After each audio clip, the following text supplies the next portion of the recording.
বৃহস্পতিবার থেকে পিলখানা হত্যাকাণ্ডের বিচার কাজ শুরু হচ্ছে কেরানীগঞ্জের অস্থায়ী আদালতে। এদিকে এই হত্যাকাণ্ডের পুনঃতদন্তের দাবিতে ভুক্তভোগী পরিবারের সদস্যদের আয়োজনে দিনভর চলে নানা কর্মসূচি। বৃহস্পতিবার শুনানিতে ন্যায় বিচারের ইঙ্গিত না পেলে দেয়া হয় শাহবাগ ব্লকেডের হুঁশিয়ারি।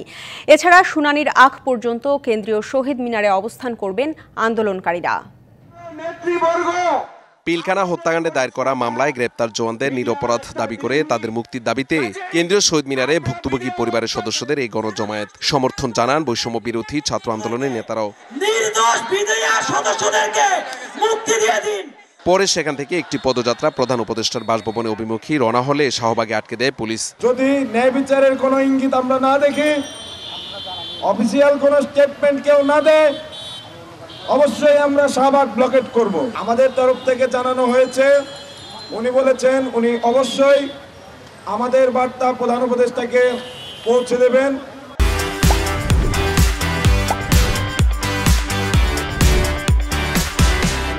এর আগে বুধবার সকাল থেকে শহীদ মিনারের পর দুপুর থেকে বিকেল পর্যন্ত শাহবাগে অবস্থান নেয় চাকরিচ্যুত জওয়ান ও স্বজনরা। তুলে ধরে নানান দাবি দেওয়া। আওয়ামী লীগ সেই বিডিআর বিদ্রোহের তকমা দিয়ে আমাদের জীবন থেকে 16টা বছর যাবত কোনো চাকরি আমরা পাইনি। আমাদের দাবি দেওয়া হলো আমাদেরকে চাকরিতে পুনর্বহাল হোক। আমাদের যারা নিরপরাধ বিডিআর আছে তাদেরকে জেল মুক্তি দিতে হবে। এদিকে পিলখানা হত্যাকাণ্ডে বিচারিক আদালত বকশীবাজার থেকে সরিয়ে কেরানীগঞ্জের কারাগারের ভেতরে অস্থায়ী আদালত স্থানান্তর করা হয়েছে। বৃহস্পতিবার থেকে সেখানে বিচার কাজ চলবে বলেও জানানো হয় এক প্রজ্ঞাপনে। Mahmudul Hasan Nazim, DBC news, Dhaka.